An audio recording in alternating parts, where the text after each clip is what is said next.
নমস্কার বন্ধুরা, আমি মধুমিতা। তো আজকে আমি পালং শাকের পকোড়া তৈরি করে দেখাবো। তো এর আগে পালং শাকে অনেক রকমের রেসিপি তৈরি করে দেখিয়েছি। তো আজকে পালং শাকের পকোড়া ভেজে গরম গরম খাওয়া হবে আর তোমাদের সঙ্গে শেয়ার করাও হবে। তো আমি পালং শাক কেটে নেব আর একদম কচি কচি পালং শাক কেটে নেব।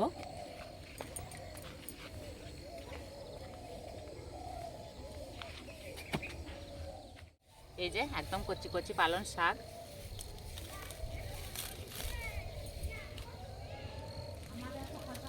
আর শিরশির করে এমনভাবে ভিজে আছে না, মনে হচ্ছে মেঘে বৃষ্টি হয়েছে।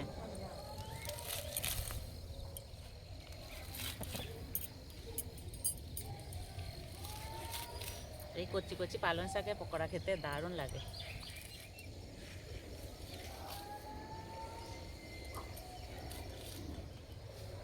চলে যাব রান্নাঘরে।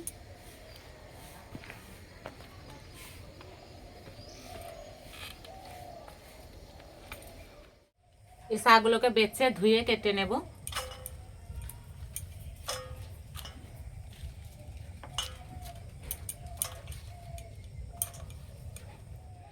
এই কচি শাকের পকোড়া বানালে না কিছুই বাদ যায় না, সব কিছুই নেওয়া যায়।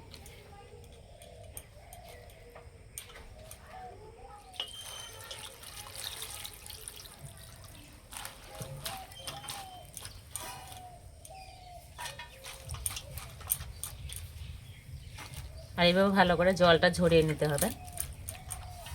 এই শাকগুলো একদম ছোট ছোট করে কেটে নেব।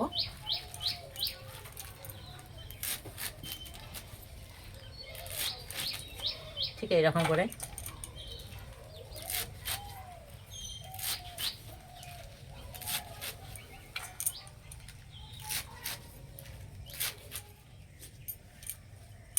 এবার একটা মশলা রেডি করে নেব।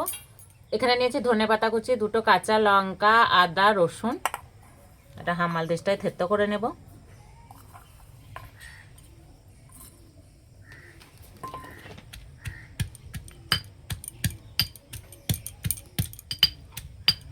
তোমরা চাইলে বেটেও দিতে পারো, কিন্তু এরকম করে দিলে পকোড়াটা খেতে দারুণ লাগে।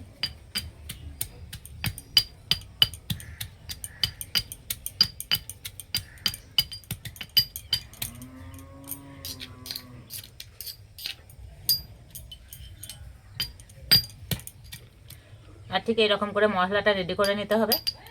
এবারে শাকের মধ্যে দেব লঙ্কা গুঁড়ো, হলুদ গুঁড়ো, জিরে গুঁড়ো, বিট নুন,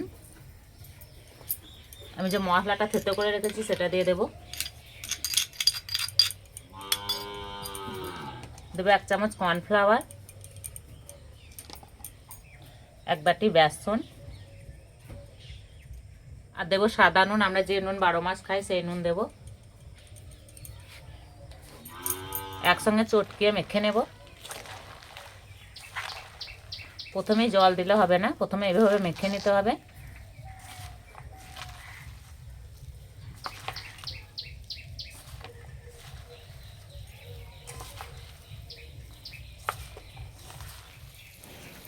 নুন দেওয়ার পর আগে থেকে জল বেরিয়েছিল, আর এই যে মাখাটা হয়ে গেছে।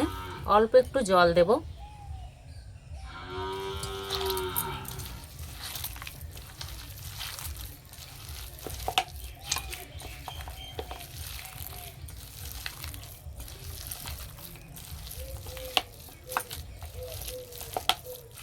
আর মাখাটা ঠিক এইরকম হবে।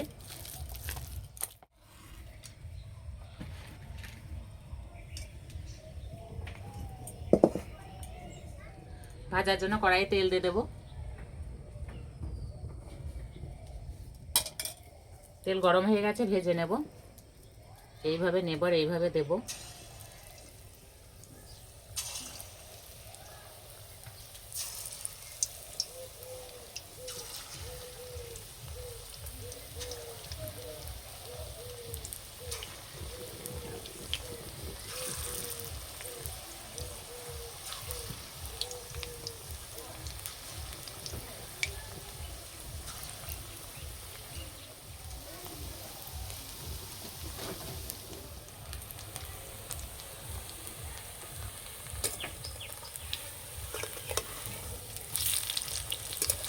এই পকোড়া ভাজতে বেশি সময় লাগে না।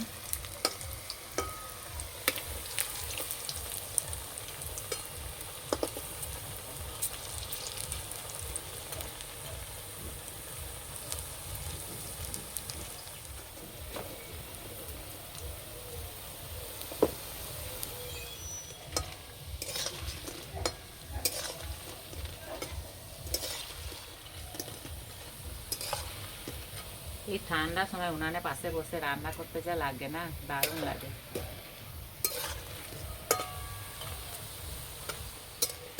এই যে সুন্দর কালার চলে এসছে, এবার তুলে নেব।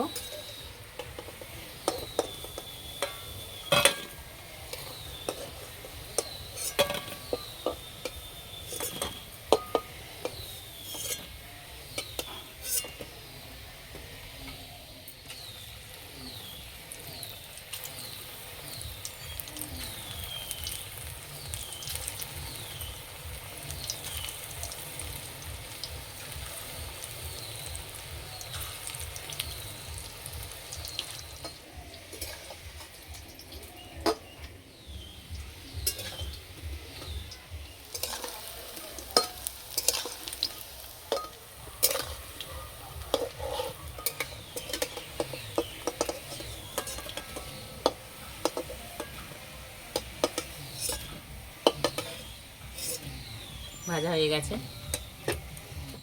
ওপরে দুটো কাঁচা লঙ্কা দিয়ে দেবো, আর বিট নুন ছিটিয়ে দেবো। এতে দেখতেও ভালো লাগবে, খেতেও ভালো লাগবে। আর এই যে খাওয়ার জন্য একদম রেডি হয়ে গেছে। গরম গরম পকোড়া খেতে দারুণ লাগে। আর এই যে আমার সঙ্গে আছে অরিত্র, নাও অরিত্র সস দিয়ে খাবে। আর এই পকোড়াগুলো এমনি খেতে দারুণ লাগে, যেহেতু ওপরে একটু বিট নুন ছিটিয়ে দেওয়া আছে।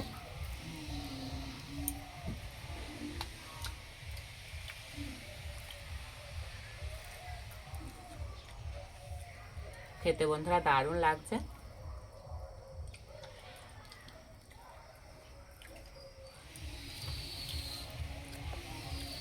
অরিত্র শাক খায় না, কিন্তু পকোড়া কত সুন্দর খাচ্ছে। ভালো লাগছে শাকের পকোড়া।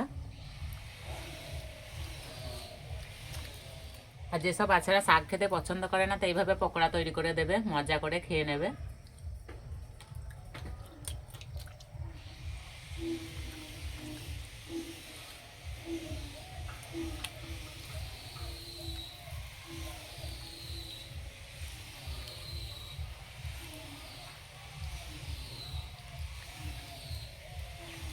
এইভাবে তৈরি করে খেয়ে আমাকে কমেন্টে জানাবে কেমন লেগেছে। তার যে পকোড়া রেসিপিটি ভালো লাগলে বন্ধুদের সঙ্গে শেয়ার করবে, চ্যানেলটি সাবস্ক্রাইব করবে।